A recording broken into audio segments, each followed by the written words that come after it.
I'm sure this has happened to you too. You're riding your motorcycle and suddenly the engine died, leaving you stranded on the side of the road.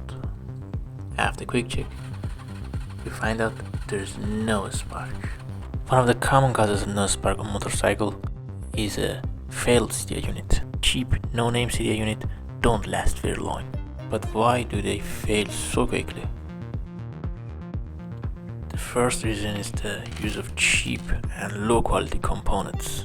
And the second reason is the poor assembly and insulation. So let's open up a cheap CDI and see what's inside. These two CDI units you're looking at didn't even work for a single day. This one is heavy too, but why? Let's bet it. 177 grams. That seems heavy. It probably contains a lot of components inside. I don't know. On the other side I have a Japanese CDI from my Honda XL. The casting feels much softer. Let's weight this one too. Only 85 grams. Now it's getting interesting. Let's break open this failed CDI and see what's inside. It will look like they filled it with sand and cement. Now it's becoming clear. Even after breaking half of it, I still can't see any electronic components. It's not even worth for free. Now let me show you how to build a high quality CDI unit. Let's go. First we need a plastic enclosure. The size depends on the circuit design. You can find more detail in description. Next we need a piece of PCB board. It should fit inside the enclosure like this. It's better to use a fiberglass PCB boards because they're stronger and more durable.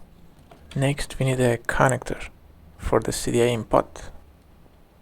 This model is a 5-pin CDI. The goal is to make it look like a factory unit.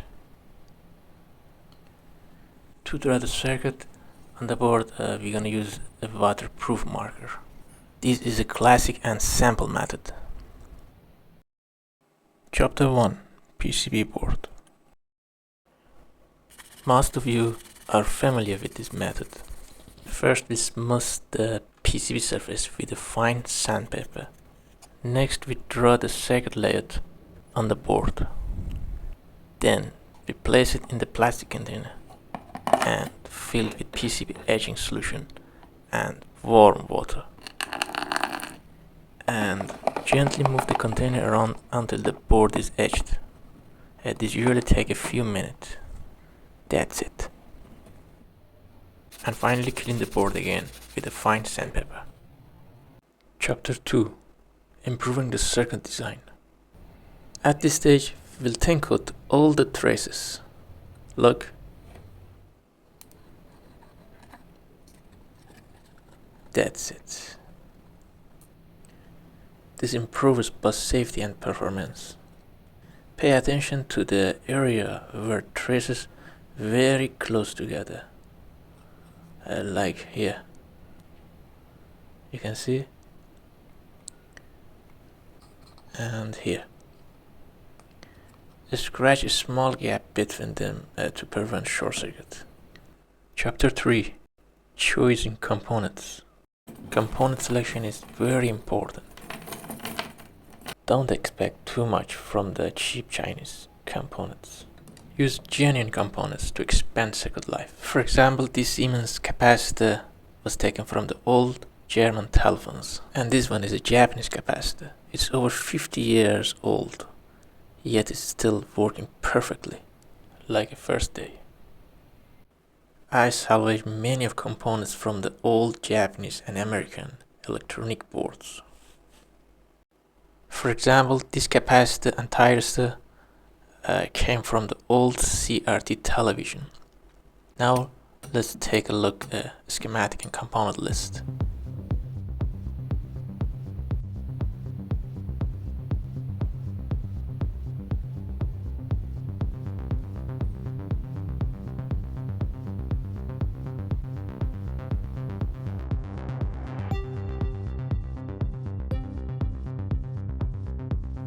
Chapter 4: Assembly.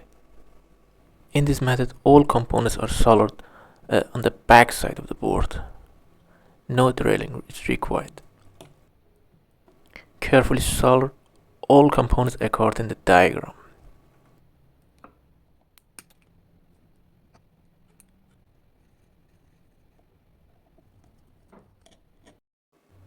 That's it.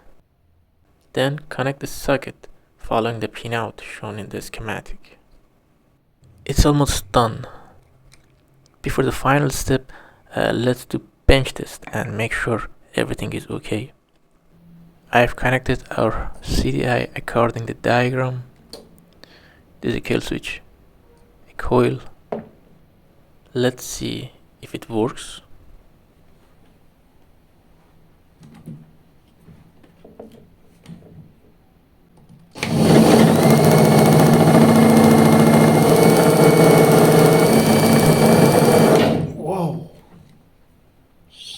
Shocked me. Let's take a closer look.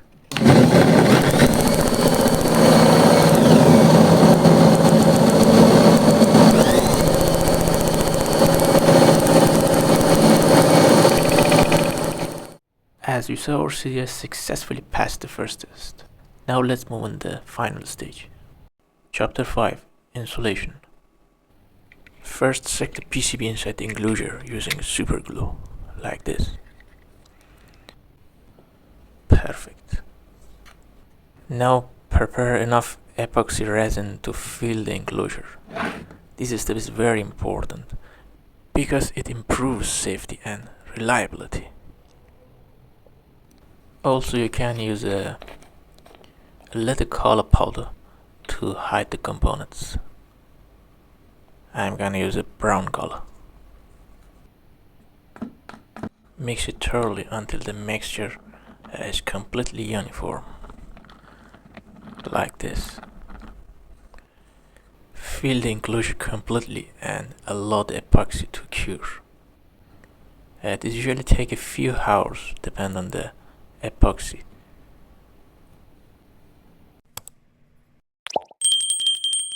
After a few hours, our CD is fully finished. As you can see, the epoxy has completely hardened and it's ready for the final test. You can put your own brand on the back. Now let's fit our CDI.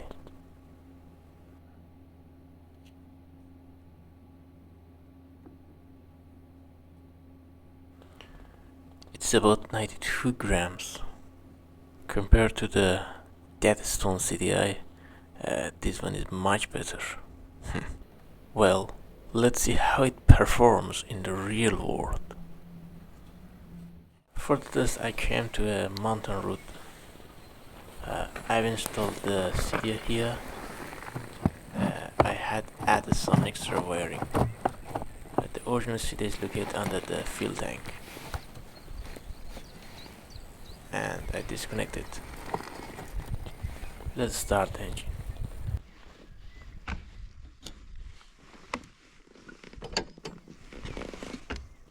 As you can see, the engine is cold.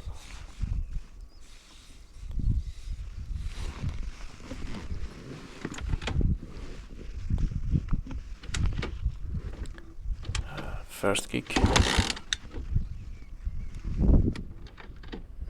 Nope. Second.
That's it for this video. Like, subscribe and stay tuned for more awesome projects. See you in the next one.